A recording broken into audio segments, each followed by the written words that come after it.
Saudara, sukacita semestinya dirasakan oleh seluruh umat muslim yang merayakan Lebaran. Hari raya seharusnya membawa kedamaian, kebahagiaan, dan keberkahan dalam hidup. Namun, Hari Raya Idul Fitri di Gaza, Palestina tak bisa dirayakan di sana. Derita warga Gaza akibat keterbatasan di tengah konflik Israel dan Hamas tak juga mereda meski di tengah suasana Lebaran. Belum lagi serangan brutal Israel yang tak henti-hentinya hingga menghilangkan nyawa warga Gaza, termasuk korbannya adalah anak-anak.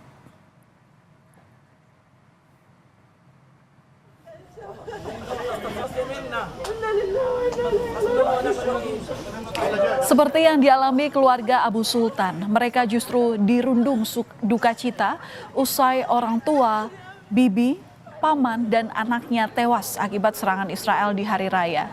Serangan di hari pertama dan kedua Idul Fitri telah menewaskan sedikitnya 73 orang. Banyak di antaranya adalah anak-anak yang meninggal dengan mengenakan baju baru untuk digunakan dalam perayaan Idul Fitri. Pada hari Senin waktu setempat, jenazah sebanyak 5 orang termasuk seorang anak laki-laki dan 2 perempuan telah tiba di Rumah Sakit Syuhada Al-Aqsa di Deir al-Balah menyusul serangan Israel di berbagai wilayah di Gaza Tengah di Khan Yunis.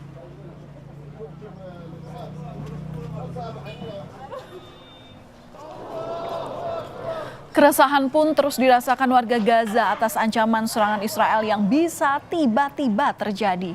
Namun hal itu tak menghentikan warga muslim di Gaza untuk tetap melaksanakan sholat Id meski dilakukan di antara puing-puing bangunan.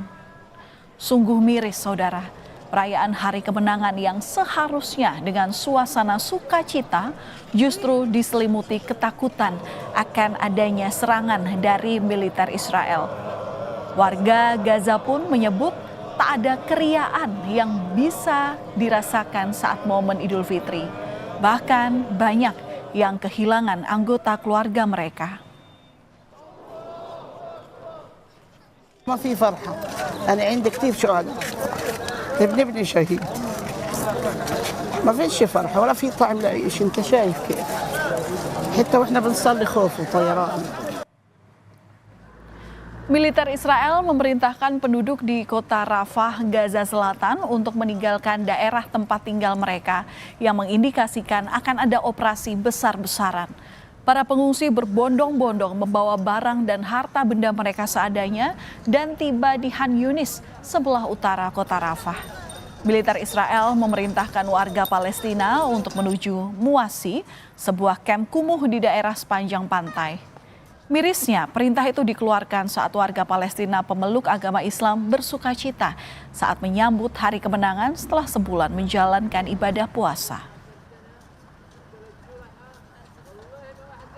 يا عالم احنا في ثاني يوم العيد الناس بتعيد وبتروح وبتيجي وبتعيد ارحامها، احنا مش عارفين نعيد زي البشر، احنا مش اقل من بشر، احنا شعب مسالم، شعب يحب الحياة ويحب السلام، احنا بدناش حرب، بكفي إبادة.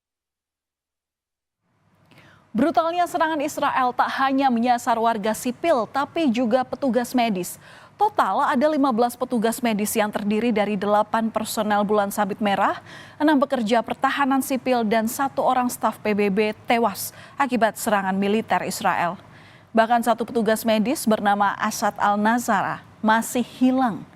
Israel mengklaim penembakan terjadi karena kendaraan bergerak mencurigakan tanpa lampu depan dan sinyal darurat saat malam hari. Selama ini Israel menuduh Hamas memindahkan dan menyembunyikan pasukannya di dalam ambulans dan kendaraan darurat serta rumah sakit dan infrastruktur sipil lainnya.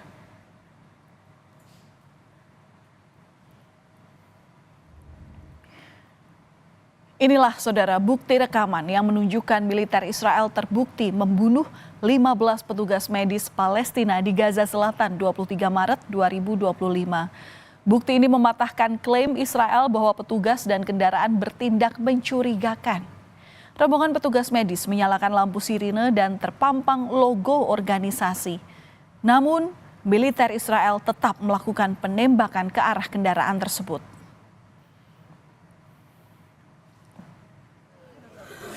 حبيبي يا اشرف الله يما يجعلك في جوار الحبيبة مصطفى يا رب. Sementara jasad 15 petugas medis baru diizinkan untuk dievakuasi seminggu kemudian. Usai dievakuasi, petugas bersama warga melakukan salat jenazah untuk mendoakan petugas medis yang tewas di tangan militer Israel. Bulan Sabit Merah menyebut serangan ini paling mematikan terhadap petugas medis dalam beberapa tahun terakhir. Sebelumnya, 15 petugas medis ditembaki oleh militer Israel saat hendak menuju lokasi serangan udara di distrik Al-Hashishin di kota Rafah, Gaza bagian selatan.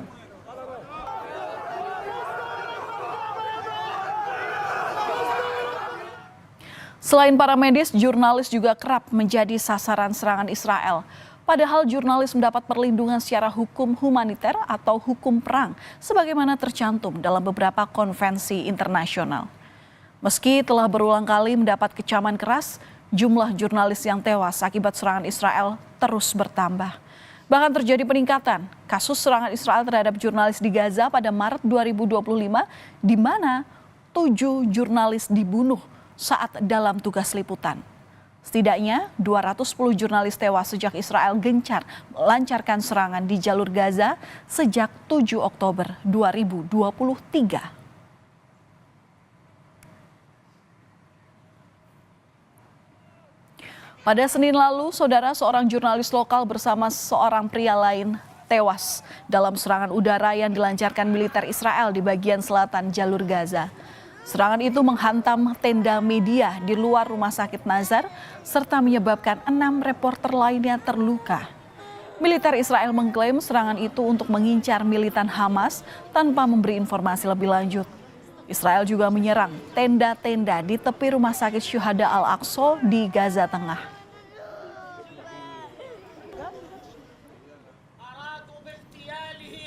Sementara itu, jurnalis Palestina di Radio Al-Aqsa Muhammad Saleh Al-Bardawil ditemukan tewas bersama istri dan ketiga anaknya di dalam rumah akibat serangan udara Israel yang menghantam rumah mereka di Khan Yunis.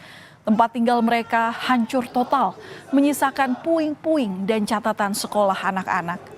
Warga memindahkan jenazah korban dan dibungkus di dalam kantong jenazah. Peristiwa ini terjadi hanya 1 hari setelah perayaan Idul Fitri.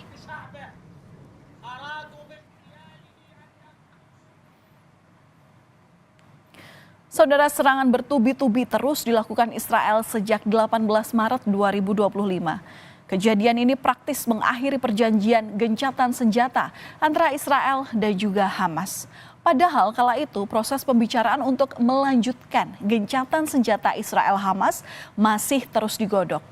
Sebelumnya, saudara, Israel dan Hamas terikat perjanjian gencatan senjata dari 19 Januari hingga 1 Maret dengan kedua belah pihak membebaskan masing-masing sandranya.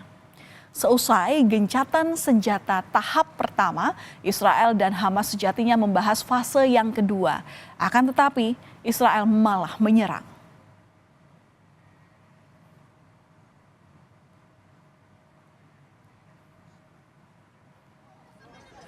Warga Palestina di Gaza Utara mengantri di pusat distribusi PBB Jabalia yang dikelola oleh Badan PBB untuk pengungsi Palestina. Bukan tanpa alasan, saudara, antrian panjang ini terjadi setelah Israel menghentikan semua makanan, obat-obatan, bantuan, dan pasokan lain untuk penduduk Gaza selama 3 minggu terakhir. Warga menerima bantuan bulanan yang menurut mereka tidak cukup untuk memenuhi kebutuhan mereka. PBB akan menarik sepertiga dari 100 staf internasionalnya yang bekerja di Gaza pasca ledakan tanggal 19 Maret di Wisma Tamu PBB Gaza Tengah. Militer Israel menyangkal mereka bertanggung jawab atas serangan yang menewaskan ratusan warga Palestina dengan pengeboman mendadak.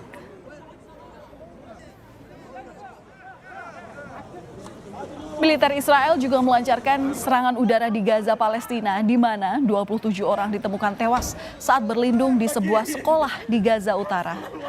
Jenazah 14 anak-anak dan 5 perempuan ditemukan di reruntuhan sekolah di Tufah, kota Gaza.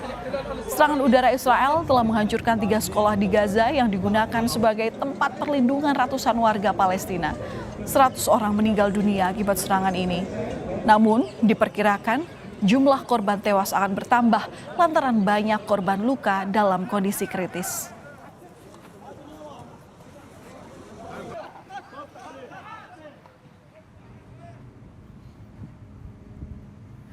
Bukan hanya sekali, Israel kembali melancarkan serangan udara ke sebuah sekolah. Asap hitam mengepul pekat dari sebuah bangunan di Gaza yang menjadi target serangan udara Israel.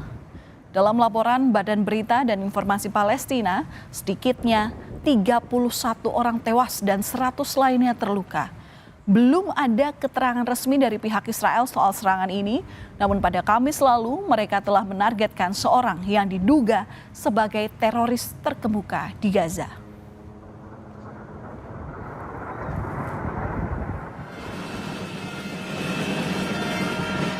Sementara itu, ribuan warga Israel turun ke jalan di Tel Aviv pada Sabtu malam waktu setempat. Mereka melayangkan protes ke PM Israel, Benjamin Netanyahu. Mereka menuntut gencatan senjata dan pembebasan sandera yang masih ditahan. Demonstran membawa spanduk dan meneriakkan tuntutan yang sama, yakni mengakhiri perang secepatnya dan membawa semua sandera untuk pulang.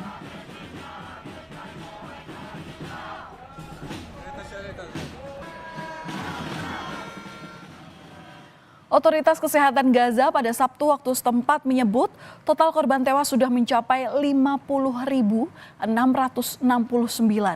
Dalam 24 jam terakhir total ada 60 jenazah dan 162 orang luka yang telah dibawa ke fasilitas medis di seluruh Gaza. Selain itu ada 1.309 warga Palestina tewas sejak Israel kembali melanjutkan operasi militernya di Gaza pada 18 Maret 2025.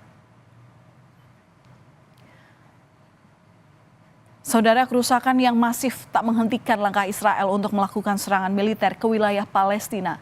Bahkan serangan ini terjadi saat warga Muslim di Palestina tengah merayakan Lebaran yang menewaskan warga sipil. Sebagian besar merupakan perempuan dan anak-anak. Perundingan dan gencatan senjata diperlukan untuk mengakhiri krisis kemanusiaan yang semakin memburuk di Gaza. Harapan merupakan sinar paling terang di tengah gempuran konflik. Semoga perdamaian menjadi jalan tengah bagi kedua negara tersebut.